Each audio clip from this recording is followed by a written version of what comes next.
Demək, biz bugün Astrid Lindgren'in Balaca və Karlson əsərini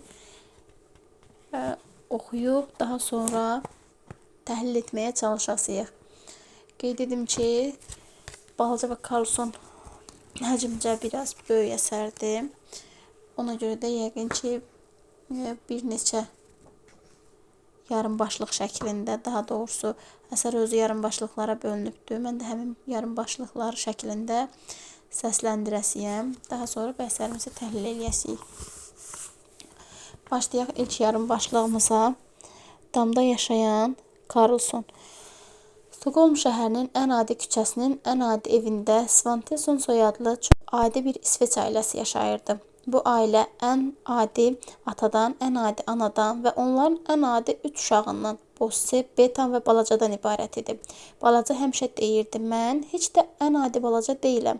Ancaq bunu o əlbəttə düz demirdi. Axı yer üzündə o qədər 7 yaşlı göygöz oğlan var ki, onların da qulaqları kirli, şalvarlarının dizi cırıq olur. Ona görə də heç şübhəsiniz olmasın, balaca ən adi oğlan idi. Bossenin 15 yaşı var. O, futbol qapısında dayanmağı, məktəbdə yazı taxtası qarşısında durmaqdan çox-çox üstün tutur. Deməli, o da adi oğlandır. Betanın 14 yaşı var.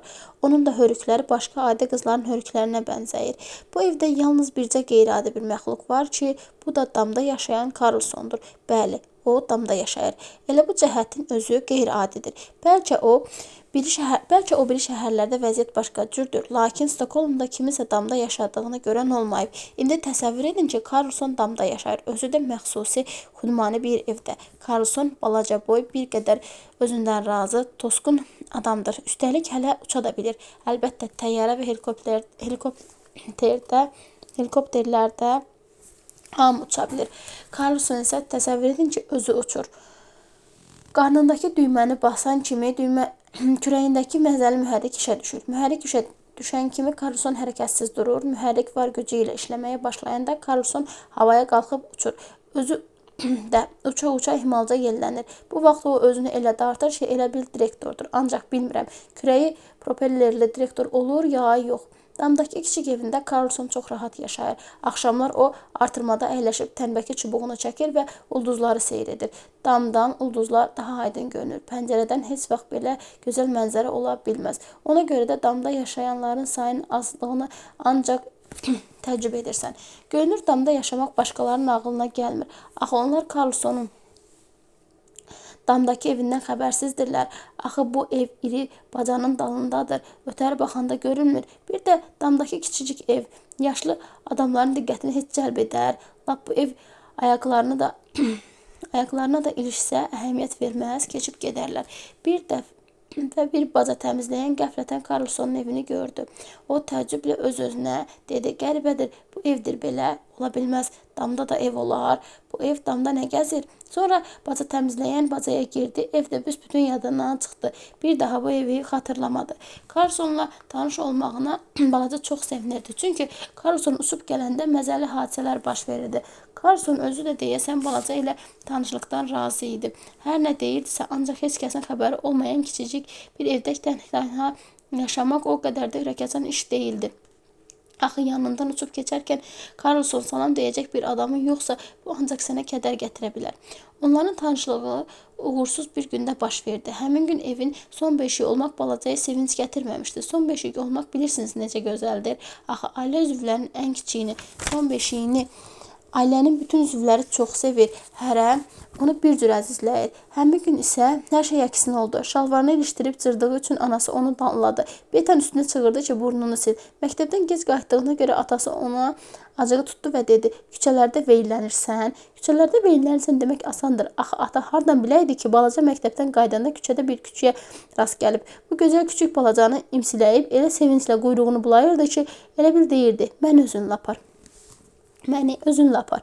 Əgər bu balacanın özündən asılı olsaydı, küçüyün arzusunu o dəqiqə yerinə yetirərdi. Ancaq bədbəxtlikdən nə anası, nə də atası evdə küçük saxlamağa razılıq vermirdilər. Elə bu vaxt tindən bir qadın burulub çığırdı. Riki, bura gəl. Balaca da başa düşdü ki, bu küçük heç vaxt onunki ola bilməz. Balaca incik dedi. Görünür, mən bütün ömrümü beləcə küçük həsrəti ilə keçirəcəyəm. Ana bax, atam sənindir. Bossa və Beta da sənindir. Mənimsə heç kimim yoxdur, kimsəsizəm. Ana dedi, mənim balacam, biz elə hamımız səninik də, bilmirəm. Bu söz balaca çox kədərlə dedi. Çünki ona birdən-birə elə gəldi ki, doğrudan da yer üzündə heç kəsi və heç nəyi yoxdur. Onu da deyim ki, balacanın öz otağı var idi. Oğlan otağına çəkildi. Aydın bir yaz axşamı idi. Pəncərələr açıq idi. Ağ pərdələr meh dəydikcə yellənir, elə bir mavi yaz səmasına səpələnmiş solğun ulduzları salamlayırdı. Balaca pəncərəyə dirsəklənib baxmağa başladı. Bugün rast gəldiyi o gözəl küçük yadından çıxmırdı. Bəlkə də bu küçük indi mətbəxdə səbətin içində xumarlanırdı. Balaca yox, başqa bir oğlan isə onun yanındaca yerdə oturub tüklü başını sığallayır, deyirdi ki, sən nə gözəl küçüksən. Balaca köksünü ötürdü. Elə bu vaxt o bir vızıltı eşitdi. Səs get-gedə gücləndi. Birdən qəribə bir mənzərə gördü. Pəncərənin qarşısından kök bir kişi uçurdu. Bu, damda yaşayan Karlson idi. Onda balaca hələ Karlsonu tanımırdı. Karlson balacanı diqqətlə süzdü, uçub getdi. O göyə qalxdı. Damın üstündə balaca bir dairə vurdu. Bacanın başına dolanıb geriyə pəncərəyə tərəf qayıtdı. Sonra o sürətini artırdı. Balacanın qarşısında əsl təyyarə kimi şütüyüb keçdi. Sonra ikinci dövrəni vurdu. Sonra üçüncü dövrəni. Balaca dinməz söyləməz durub baxır, işin axırını gözləyərdi. Onun həyəcandan nəfəsi tutulmuşdu. Tükləri biz-biz olmuşdu. Axı balaca gömbul kişilərin pəncərə qarşısında uçmasına qeyri-adi Balaca gömbul kişilərin pəncərə qarşısından uçması qeyri-adi hadisə idi. Bu vaxt kişi sürətini azaltdı. Pəncərəyə yaxın gəlib dedi: "Xoş gördük.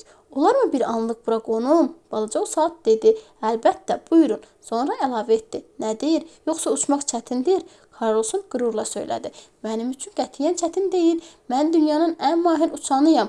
Ancaq sənə ot tayasına oxşayan yöndəmsizə məni təqlid etməyi məsləhət görmürəm."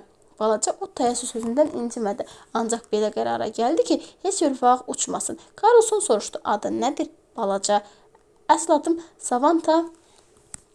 Əsl adım Svantesondur.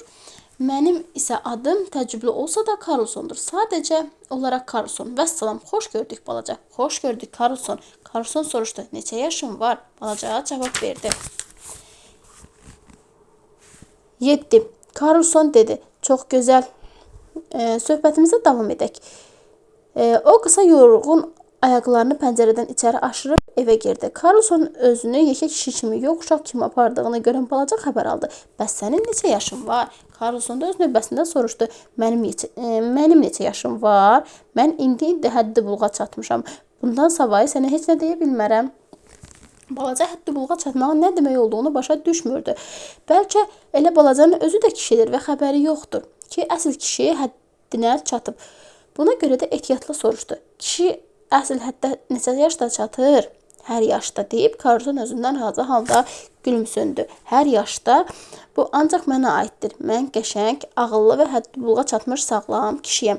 O balacanın kitab rəfinə yanaşdı. Oradan oyuncaq buxar maşınını götürdü. Karlson təklif etdi: "Gəl maşını işə salaq." Balaca dedi: "Olmaz. Maşını ya atamla ya da Bosse ilə birlikdə işə salmaq lazımdır." Karlson dedi: "Ya atanla, ya Bosse ilə, ya da damda yaşayan Karlsonla." Dünyada buxar maşınlarının ən məşhur ustası kimdir səncə? Damda yaşayan Karlson. Atana elə belə də deyərsən. O maşının yanındaca qoyulmuş denaturatı onun balaca spirt qabına töküb fitiliyi yandırdı. Denaturat zəhərli spirt deməkdir.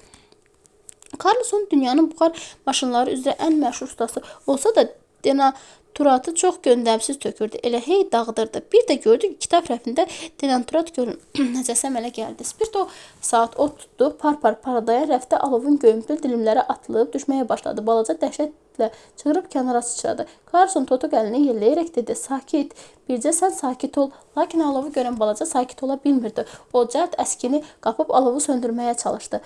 Pardaqlanmış rəfdə bir neçə iri eybəcər ləkələr əmələ gəldi. Balaca qorxa-qorxa dedi: "Gör rəf necə xarab oldu. İndi anam nə deyəcək?" Boş şeydir, adi həyati hadisədir. Rəfdə əmələ gəlmiş bir neçə xırdaca ləkə adi həyati hadisədir. Anana da beləcəyə deyərsən. Karlson buxar maşının yanında diz çöktü. Onun gözləri parıldayırdı. İndicə işə düşəcək. Doğrudan da bir an keçməmiş buxar maşını işə düşdü. Gür, gür, gür. Maşın guruldayırdı. Bu təsəvvürə gətirilə biləcək buxar maşınlarından ən gözəli idi və Karlson elə məğrur, elə xoşbəxt idi ki, elə bil bu maşını özü icad etmişdi. Karlson qəfildən mən gərək qoruyucu klapanı yoxlayım deyib xırdaca dəstəyi fırlatmağa başladı. Qoruyucu klapanları yoxlamayanda qəza baş verir. Maşın get-gedə daha sürətlə gürlənməyə başladı. Gur, gur, gur. Sonra elə bil lap təngnəfəs oldu. Elə bil var gücü ilə çapırdı. Karlsonun gözləri parıldayırdı. Balaca İndi rəfdəki ləkələri tamamilə unutmuşdu. O özünü çox xoşbəxt hiss edirdi. Sevinirdi ki, belə gözəl buxar maşını var və dünyanın buxar maşınları üzrə ən məşhur ustası və qoruyucu klapanı məharətlə yoxlayan Karlsonla tanış olmuşdu. Karlson dedi: "Hə balaca, bax buna deyirəm gur, gur, gur. Bax buna varam. Dünyada buxar maşınlarının ən məşhur ustası." Ancaq Karlson sözünü bitirə bilmədi. Çünki bu vaxt bərk partlayış baş verdi və buxar maşını parçalanıb dağıldı. Karlson sevincək qışqırdı. Maşın partladı. Elə bil o buxar maşını ilə ən maraqlı fokus göstərmişdi. And içirəm ki, maşın partladı. Gör necə gürladı. Əla. Ancaq Karlsonun sevincinə balaca şərik ola bilməzdi. O karıxıb durmuşdu. Gözləri yaşarmışdı. Hıçqıra-hıçqıra deyindi: "Mənim buxar maşınım, mənim buxar maşınım parça-parça oldu. Boş şeydir. Adi həyata hadisədir."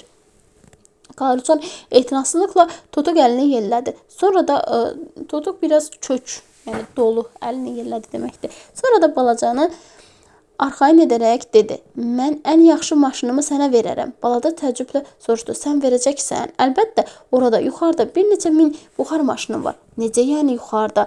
"Yuxarıda da, damdakı evimdə." Balaca təəccüblə soruşdu: "Sənin damda evin var, üstəlik bir neçə min də maşının var?" "Əlbəttə, ən az 200 maşın var."